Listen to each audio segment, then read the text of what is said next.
first activity in Chapter 2. The instruction is select the most appropriate access method for each scenario. You are in the equipment room with a new switch that needs to be configured. I think this is console. Your manager gives you a special cable and tells you to use it to configure the switch. This is also the console. You access the iOS by using another intermediary devices over a network connection. This is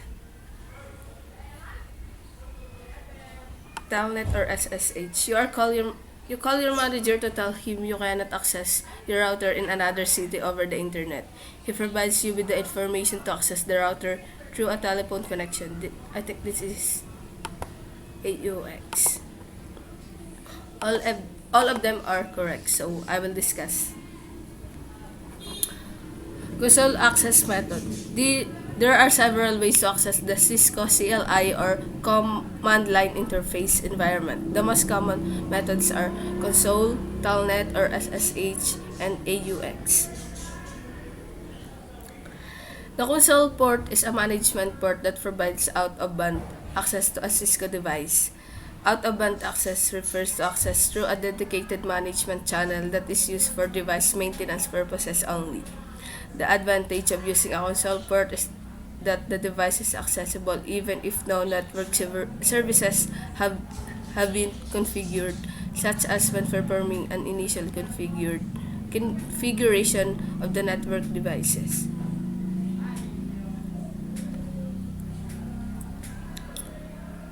Telnet or SSH. Telnet is a method for remotely establishing a CLI session of a device through a virtual interface over a network. Unlike the console connection, Telnet session requires active network services on the device. SSH or Security Shell protocol provides a remote login similar to Telnet, except that it uses more secure network services.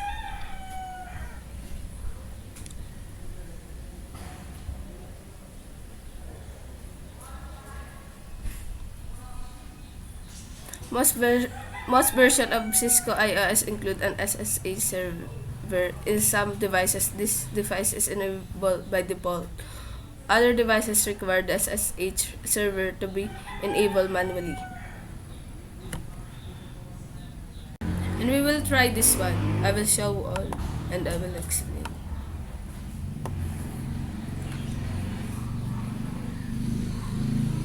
This one, switch config #exit.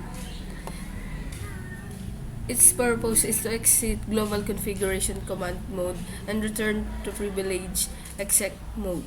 Enter the end of exit command or press Ctrl+C. Interface configuration commands modify the operation of the interface. Interface configuration commands always follow a global configuration command, which defines the interface type. And this one, switch showing running config. The show running config command shows the router, switch, or firewall's current configuration. The running configuration is config that is in the router memory. You can change this config when you make changes to the router.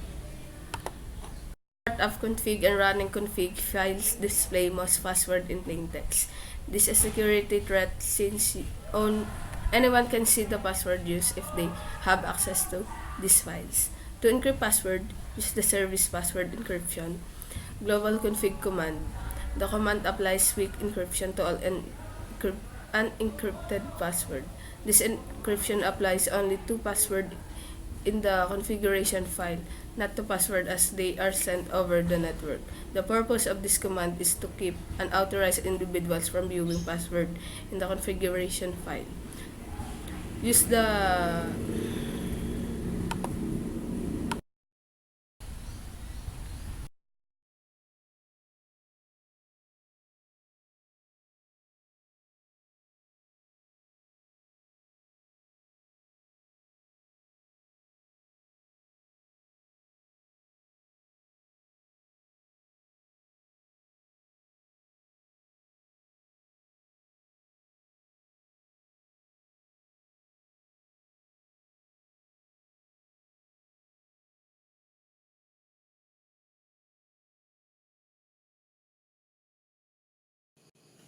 configure switch ports. Port configuration start with the basic of duplex and speed. Sometimes switch ports must manually have their duplex mode and speed manually configured. Most of the time, the technician simply connects a cable and lets the network device and switch automatically negotiate these parameters.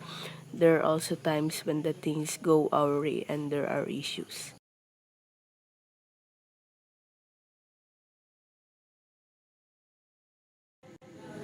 This illustration illustrates full duplex and half duplex communication. Full duplex communication improves the performance of a switch LAN. Full duplex communication increases effective bandwidth by allowing both ends of a connection to transmit and receive data simultaneously. This is also known as bidirectional communication. This method of optimizing network performance requires micro-segmentation. A micro-segmented LAN is created when a switch port has only one device connected and is operating at full duplex. This results in a micro-sized collision domain of a single device. Because there is only one device connected, a micro-segmented LAN is collision-free. Unlike full duplex communication, half duplex communication is unidirectional. Sending and receiving does not occur at the same time. Half duplex communication creates performance issues because data can flow in only one direction at a time, often resulting in collision. Half duplex connections are typically seen in older hardware, such as hubs.